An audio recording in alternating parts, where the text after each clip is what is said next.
Olá pessoal que tem nos assistido, estamos aqui mais uma vez para dar continuidade, no resumão que nós estamos propondo do livro dos Atos. Nós estamos trabalhando em nossa comunidade local o livro dos Atos e apresentando para vocês que nos assistem aqui um resumão daquilo que tem sido discutido, daquilo que tem sido falado a respeito desse livro que é maravilhoso, que mostra todo esse desenvolvimento da igreja primitiva e de como Jesus ele continua atuante, de como Jesus continua operante no meio do seu povo, no meio da igreja, Ele passeia no meio da igreja ainda, ele tem esses líderes, ele tem todo esse movimento, todo esse engajamento em suas mãos. Ele continua operando, o seu ministério não encerrou, sua obra não cessou com a sua ascensão aos céus. Jesus continua operando e agindo, E os efeitos disso, dessa operação de Jesus é ainda mais evidente no livro dos Atos,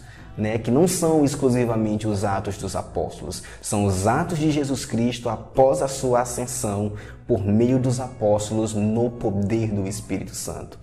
E no capítulo 3 de Atos, Pedro e João se direcionam ao templo para orar e lá encontram um coxo pedindo esmola. E Pedro, respondendo, aquele encontro com o coxo, não deu prata nem ouro para aquele coxo, mas deu Jesus Cristo, o poder que havia no nome de Jesus Cristo, e aquele coxo volta a andar. E todos aqueles que se encontravam no templo ficaram muito admirados e maravilhados com aquele milagre que haveria acontecido. E ficaram atônitos, querendo saber o que de fato aconteceu. Era a oportunidade ideal para Pedro pregar o evangelho para aquela multidão, a respeito não deles mesmos que fizeram aquilo, mas de Jesus Cristo que continua operando.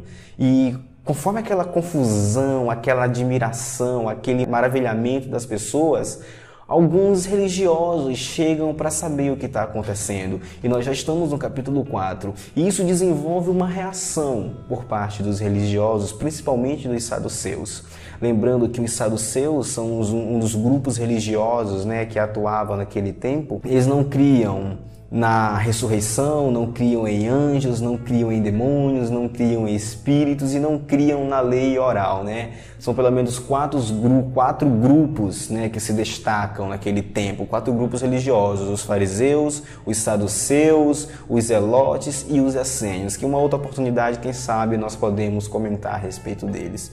E é interessante que tudo aquilo que Jesus se submeteu quando exercia seu ministério terreno, os seus apóstolos, os seus discípulos também se submeteram, porque eles deram continuidade a todo o trabalho que Jesus estava realizando. Eles deram continuidade em toda a boa obra de Cristo, em todos os seus ensinamentos, e se submeteram a todos os tipos de provações também. Assim como Jesus esteve diante do Sinédrio, da Suprema Corte dos religiosos, diante dos líderes para ser julgado por eles, assim Pedro e João também na igreja primitiva se submete a esse tipo de julgamento. Por quê? Porque quando o Sinédrio se reúne, depois desse evento da cura do coxo, a multidão estava ali junto com Pedro e no meio do discurso, no meio da fala de Pedro, chega os saduceus, estamos no capítulo 4 de Atos, eles detêm Pedro e João e eles ficam naquela noite no cárcere.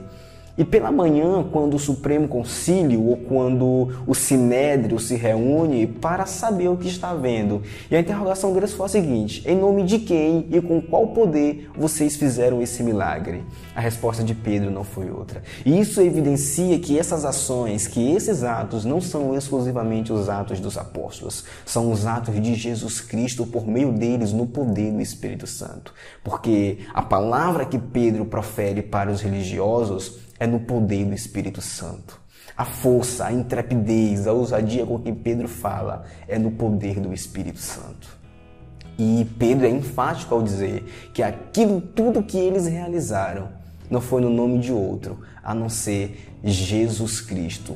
Ou seja, Jesus Cristo continua vivo, Jesus Cristo continua operando, Jesus Cristo continua atuando no mundo por meio dos seus apóstolos. E Pedro diz: olha, aquele que vocês mataram, aquele que vocês crucificaram, Deus ressuscitou dentre os mortos. E é no poder deste que realizamos todas essas coisas. Nossa, isso foi uma ofensa para os saduceus, porque os saduceus não criam na ressurreição. Só que um fator impressionante ou interessante é que a multidão estava louvando a Deus pelo feito que ocorrera naquele momento. A multidão cantava a Deus, e a multidão estava com certeza do lado daqueles apóstolos. Com isso, os religiosos não puderam fazer nada. E foi assim mesmo com Jesus no início do seu ministério, quando ele começou a exercer o seu ministério. Jesus tornou-se muito popular pelos milagres, pelas maravilhas que ele operava, e dessa mesma maneira os seus apóstolos realizavam esses sinais, esses milagres, essas maravilhas, e a multidão os seguia, a multidão ficava maravilhada. E o Espírito Santo acrescentava quase 5.000 homens à comunidade da fé. A igreja crescia dia após dia pelo testemunho, pela palavra, pelos milagres e pelo poder do Espírito Santo atuando na vida da igreja, na vida daqueles irmãos. O Sinédrio tentou impedir os apóstolos de continuar propagando essa mensagem. O Sinédrio tentou conter esse avanço irresistível do Evangelho. Mas Pedro fala: importa mais obedecer a Deus do que obedecer a homens. Porque a força, o poder que atuava em Pedro não era dele mesmo, mas era do Espírito Santo. Outrora, um Pedro que se acovardou negando Jesus, se recusando, agora ousadamente fala diante do Sinédrio, ousadamente fala diante da Suprema Corte de Israel, que era Jesus Cristo que eles haviam matado, que opera e que Deus ressuscitou dentre os mortos. Então essa é a primeira parte desse vídeo que nós estamos aqui compartilhando, é um resumo dessa primeira parte e com certeza depois nós daremos continuidade ao restante do verso do capítulo 4. Forte abraço e até a próxima.